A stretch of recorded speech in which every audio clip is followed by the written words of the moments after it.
রাধে রাধে বন্ধুরা, আমাদের সবার প্রিয় প্রেমানন্দ মহারাজজির একটা প্রশ্ন উত্তরের ভিডিওতে একজন ভক্ত মহারাজজিকে রাধে রাধে বলে প্রশ্ন করছে।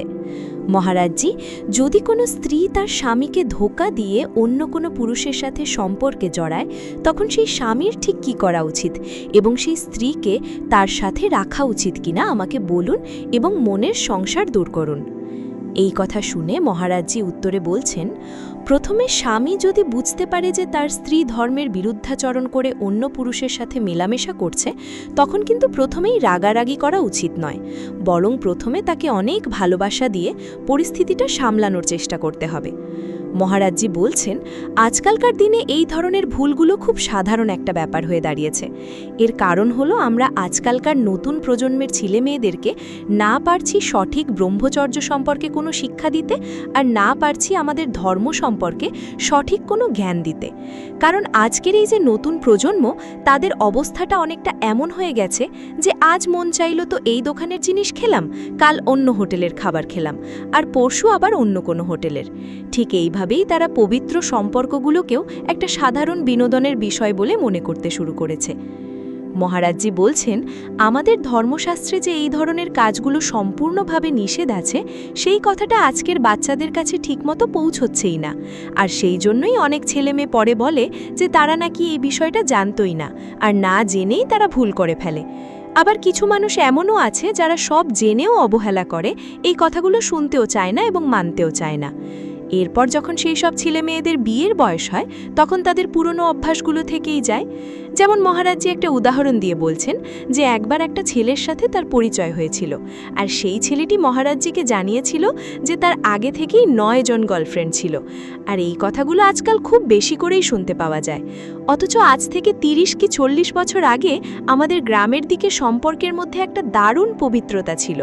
তখন এই ধরনের খারাপ কথাগুলো কখনো শোনাই যেত না, আর এমন ঘটনা কখনো ঘটতেও না।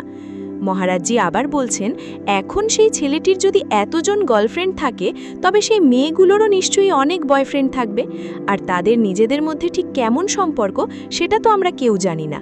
তবে মহারাজজি বুঝিয়ে বলছেন যে বন্ধু বানানোতে কিন্তু কোনো দোষ নেই, কিন্তু একজন বন্ধু হয়ে নিজের সীমার মধ্যে থেকে পবিত্রতা বজায় রাখাটা আজকালকার দিনে ভীষণ কঠিন একটা কাজ হয়ে দাঁড়িয়েছে।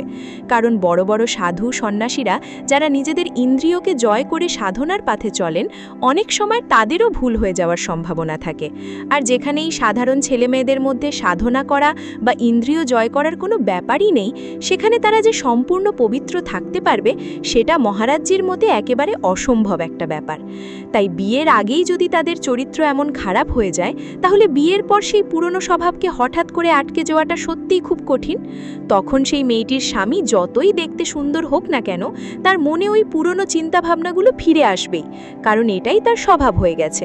আর এই ধরনের ছেলেমেয়েরা যেহেতু আগে কখনো কোনো সম্পর্কের মর্যাদা পালন করেনি, তাই তাদের দ্বারা এমন ভুল হয়ে যাওয়াটা খুব স্বাভাবিক একটা ব্যাপার, কারণ তার চরিত্রের ভিতটাই একেবারে খারাপ হয়ে গেছে। তাহলে এই পরিস্থিতিতে স্বামীর প্রথম কাজ হলো তাকে অনেক ভালোবাসা দেওয়া।